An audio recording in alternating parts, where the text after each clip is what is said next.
Oke.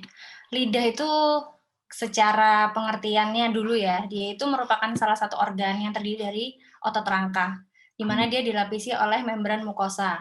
Nah, bagian mukosa ini yang kita lihat yang warnanya pink, pada kondisi normal dia berwarna merah muda, kemudian dia lembab, kemudian secara anatomis dia ada seperti cekungan-cekungan lipatan visura gitu, dan ada bintik-bintik putih yang kita sebut sebagai papila.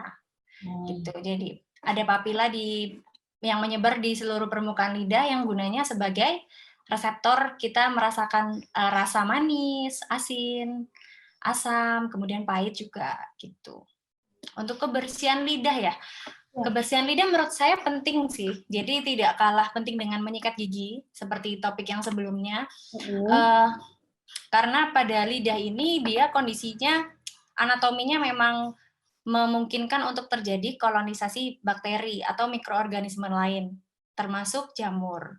Gitu. Jadi dari tempatnya dan lokasinya aja dia udah rentan untuk dijadikan kolonisasi bakteri. Otomatis kita harus jaga kebersihannya supaya tidak sampai terkena penyakit.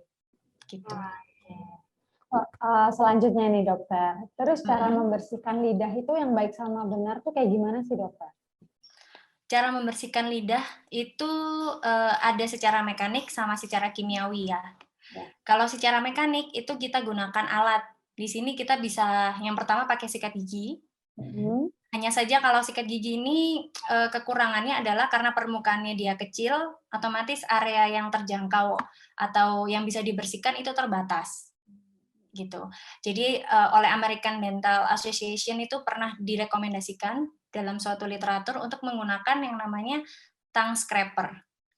Apa itu? Jadi alat pembersih yang memang khusus untuk lidah. Jadi bentuknya seperti gagang, ada yang plastik, ada yang logam, ada gagangnya gitu kita pegang, kemudian bisa dikerokkan, istilahnya dikerokkan ke lidah. Oke, itu harus ke dokter gigi mulut atau emang kita bisa beli sendiri nih dok? Setahu saya kita bisa beli sendiri ya. Mungkin tapi bisa konsultasi dulu untuk tahu cara pakainya atau mungkin sebenarnya di YouTube, di banyak platform juga bisa kita dapatkan informasi untuk cara pemakaiannya. Yang jelas secara mekanik kita bisa pakai dua hal tersebut.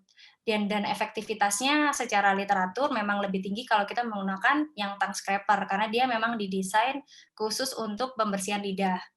Gitu. Untuk secara kimianya atau secara kemisnya kita bisa menggunakan obat kumur dengan bahan namanya chlorhexidin. Tapi chlorhexidin ini juga harus diresepkan oleh dokter giginya. Karena dia bahan kimia ya, dia tidak bagus untuk digunakan dalam jangka waktu yang panjang. Jadi hanya pada pasien-pasien tertentu yang mungkin dibutuhkan pembersihan secara kimia baru diresepkan atau direkomendasikan untuk pakai obat kumur. Begitu. Terima kasih sudah nonton. Jangan lupa like, subscribe, dan share ya.